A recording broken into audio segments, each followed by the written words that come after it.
newspaper, Daytona Beach News Journal, there is some turmoil in the debris hauling industry. FEMA has authorized areas to renegotiate pre-negotiated contracts. So the hauling debris is in a little bit of turmoil. Most of the companies subcontract all that work out. So those companies that we have contracts with are having trouble getting and keeping their subcontractors, the haulers, because they're being offered more money in different locations. So it's going to be interesting to see how this is resolved. We're having trouble getting trucks. The entire state's having trouble getting trucks. Most of the resources were sent to Texas when they were hit with their storm.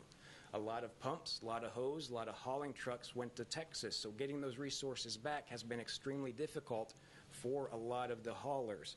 And in fact, Volusia County has gone to their third-tier hauler, which is currently working very well, but there have been issues statewide. Never before has the entire state been affected by a storm.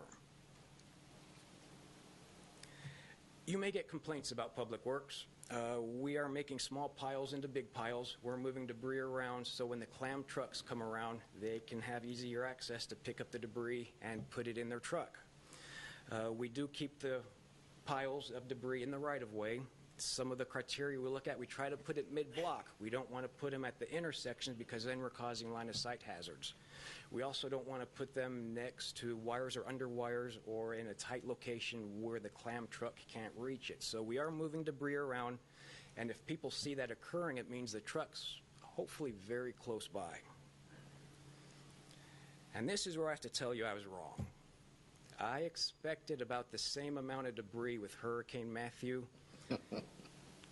I was wrong. We have pulled 33,000 cubic yards of debris in 3 weeks. I knew it. We have pulled more debris in less time than we had with Hurricane Matthew. That is correct. My Public Works Department has amassed 550 hours of overtime in 21 days. So they are out there. They are working many long hours, and they are pulling out a lot of debris. So the areas that really got hit the hardest, and that is most of the community south of High Banks. This next slide, I kind of like to call this a face in the city. At every turn, we are met with aggression and demanding residents. My entire department has been cussed at in person and on the phone.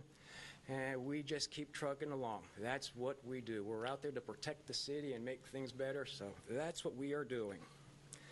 This is a map that shows some of our progress with Hurricane Matthew, or Hurricane Irma, debris pickup. Everything in purple and in black has been picked up. So we're just about 50% complete with our debris. We expect another few weeks of debris pickup. We do have our contracts in place. We have 2 trucks with DRC. We had requested 8. We were hoping to get 4. We've got 2.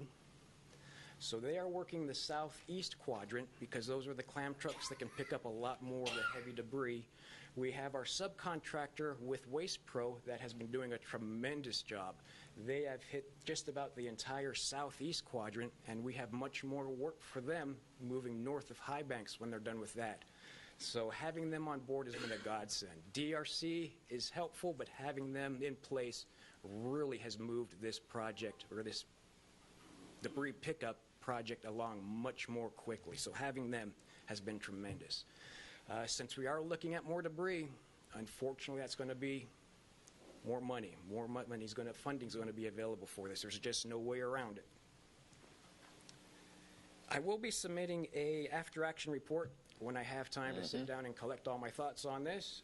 Some of the initial needs that I know we will need to look at is a fuel tank for our Public Works facility. Yes. We do have diesel tank that we use for a lot of our items, but we were trying to stay away from gasoline just because it is so much more flammable and a little more hazardous. But with this event and the surge on gas, I think having a larger tank would be unnecessary for us. But I'll look into that, get more information on that before I actually submit anything formal.